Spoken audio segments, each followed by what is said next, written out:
E aí, o que significa essa aprovação? Como é que foi essa negociação? E o que isso vai significar para nós brasileiros, né? A gente sabe que colocar isso em vigor vai demorar um tempo, mas isso trará mudanças no nosso país. A aprovação foi relevante, precisava acontecer e estava escrito que aconteceria. Agora, ficou entendido mais uma vez, Fabio, que é dando que o Lula recebe na Câmara, como tantos outros presidentes, o próprio Lula em mandatos anteriores. Depois de obter do Lula o compromisso de que vai concluir na volta da viagem à África a mexida ministerial que vai dar mais cofres ao Centrão na esplanada, o Arthur Lira articulou a aprovação dessa nova regra fiscal. Mas adiou decisões como a taxação dos milionários que abrem offshore no exterior para fugir do fisco. Ele impõe ao Lula uma espécie de conta-gotas. Ele só dá à medida que recebe. Então, nessa proposta que vai agora à sanção do Lula, os deputados mantiveram, isso já tinha sido aprovado na Câmara, foi para o Senado modificou, por isso, por conta das modificações, voltou para o Senado. Os deputados mantiveram mudanças feitas pelos senadores, como, por exemplo, a exclusão das verbas do Fundo de Ensino Básico do limite de gastos. Mas eles fecharam uma janela por onde passariam todos os anos investimentos extraordinários do governo. Para o ano de 2024, isso corresponde a 38 bilhões de reais. Isso estava lá, acomodado nessa proposta da nova regra fiscal, e o Arthur Lira articulou a exclusão. A ministra Simone Tebet, que já tinha farejado o cheiro de queimado, ela armou um plano B. A Simone Tebet alterou a LDO, que é a Lei de Diretrizes Orçamentárias, para incluir no texto a mesma regra que os deputados tiraram do novo marco fiscal. Com isso, o governo vai poder dispor do dinheiro extra, os tais 38 bilhões, alguns falam em 40 bilhões, já no orçamento federal de 2024. Orçamento que será enviado à Câmara na semana que vem, até quinta-feira, até 31 de agosto. O Lira e o Centrão consentiram com esse arranjo da Simone Tebet, principalmente porque a cada ano o governo tem que enviar para o Congresso uma LDO e um orçamento. E essa LDO, esse orçamento, vão para o balcão do Congresso e lá o Centrão encosta a barriga e negocia. Então não dava para botar na regra permanente, mas foi nessa regra nova que está lá na LDO, no orçamento, que todo ano vai ser submetido a uma nova rediscussão. E para que esse novo esqueleto fiscal fique em pé, isso está substituindo o velho teto de gastos, para que esse esqueleto fique em pé, o governo tem que aumentar as suas receitas, inclusive porque o ministro Fernando Haddad, da Fazenda, prometeu zerar o déficit já em 2024.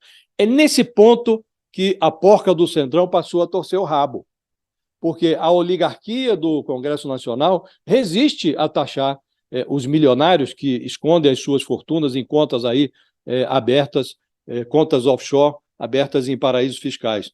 Havia ali uma mordida, a tributação desses fundos renderia 4 bilhões de reais, e essa grana seria usada para compensar o aumento na faixa de isenção do imposto de renda, para quem ganha até R$ 2.640.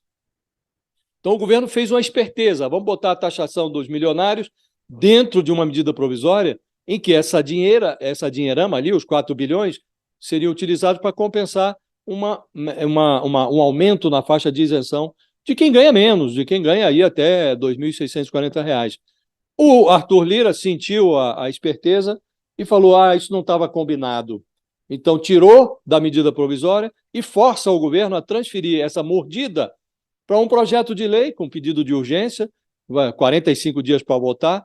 De novo, um projeto de lei que vai para o balcão e o Centrão, de novo, vai ter que chama o governo para uma outra negociação. Então, cada negociação uma mordida nova, um conta-gotas. E o Lula, quando voltar da África, Fabíola, vai ter que entregar um cofre ali para o André Fufuca, o Fufuquinha para os íntimos, como o Lira.